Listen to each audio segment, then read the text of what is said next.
নবীজি বলেছেন রমজান মুবারকে মাস আসার সঙ্গে সঙ্গে আল্লাহ রাব্বুল আলামিন তিনি জান্নাতের সমস্ত দরজাগুলি খুলে দেন আর জাহান্নামের সব দরজাগুলি আল্লাহ রাব্বুল আলামিন বন্ধ করে দেন। সুবহানাল্লাহ। আর শয়তানকে শৃঙ্খল দিয়ে বেঁধে ফেলা হয়, শিকল দিয়ে শয়তানরে বাঁধা হয়ে যায়। এই হাদিসটা যখনই শোনাই বিভিন্ন জায়গায় লোকেরা বিভিন্ন জায়গায় প্রশ্ন করে, হুজুর কোন তো যে শয়তানরে বাঁধতে হয়, কিন্তু রমজান মাস হতো লোকেরা মদ খায়, মিথ্যা কথা কয়, তাহলে শয়তান বাঁধা থাকলো কেমনে? আমি বলি দেখেন এরও ব্যাখ্যা আছে। এর ব্যাখ্যা হলো এই, কোন কোন ঘড়ি আছে একবার চাবি দিলে 6 মাস চলে, আর একবার চাবি দিলে 2 বছর চলে, আবার চাবি দিলে লাইফ চলে যায়, এরকমের ঘড়িও আছে। কোন কোন মানুষের শয়তানে এমন চাবি দিছে যে চাবিতে 6 মাস চলে, কোনটায় 10 মাস চলে, কোনটায় বছর চলে। রোজার মাসেও যারা গুনাহ করে শয়তানে এমন চাবি দিছে যে রোজার মাসেও বন্ধ হচ্ছে না। এরা শয়তানের খপ্পরে পড়ে গেছে। আল্লাহ এই চাবি থেকে মুসলমানদেরকে হেফাজত করুন, বলি আমিন। জোরে বলেন আমিন। শয়তান থেকে পানাহ কেউ দিতে পারে না, কোন গভর্নমেন্ট পারবে না। ব্রিটিশ গভর্নমেন্ট পারবে নাকি? American government? কেউ পারবে না। শয়তান থেকে পানাহ দিতে পারে কেবলমাত্র কে?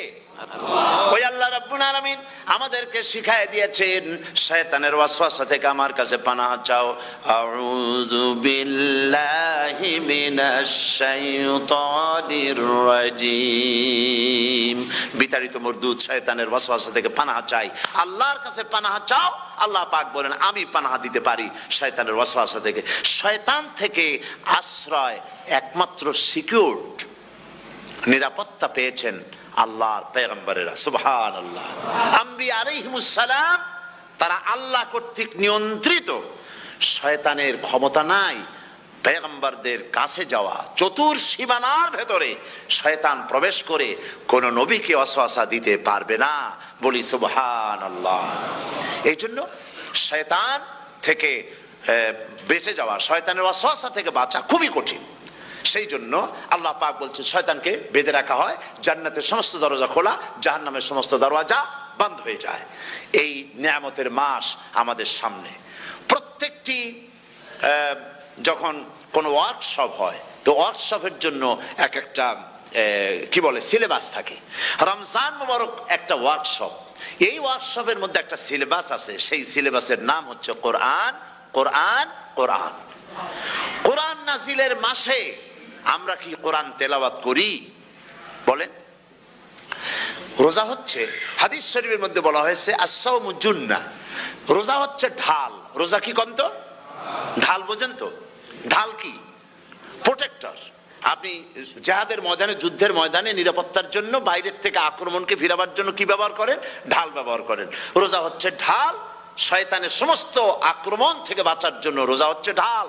রোজার দিনে কেউ যদি আপনার সাথে ঝগড়া করে তাহলে রাসূল বলেছেন তুমি বলো, তুমি ঝগড়ায় প্রবৃত্ত হবে না। তোমার সাথে যদি কেউ ঝগড়া করে তুমি বলবে ইন্নী সাইম, আমি রোজাদার। আমি তোমার মতো ঝগড়া করতে আমিও পারি, আমি তোমার মতো গালাগালি দিতে পারি, কিন্তু আমি দেব না, ঝগড়াও করব না, গালিও দেব না, মারামারিও করব না, কারণ আমি রোজাদার। সুবহানাল্লাহ। রোজা আপনাকে গুনাহ থেকে বাঁচায় দেবে। দেখেন রোজা কিভাবে গুনাহ থেকে বাঁচায়।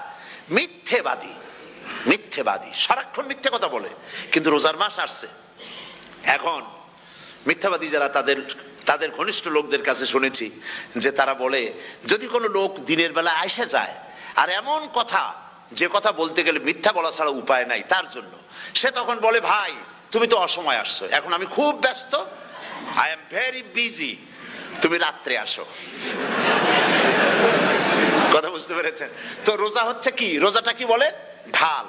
কোন মেয়ে লোকের দিকে চোখ পড়লো, আহা আমি তো রোজাদার, চোখকে সাথে সাথে নিচে নামায় ফেললো। গানের আওয়াজ আসলো, আমি তো রোজাদার, সে গানটা শুনলো না। কাজী সমস্ত গুনাহ থেকে বাঁচার জন্য রোজা একটা বিরাট হাতিয়ার। সুবহানাল্লাহ।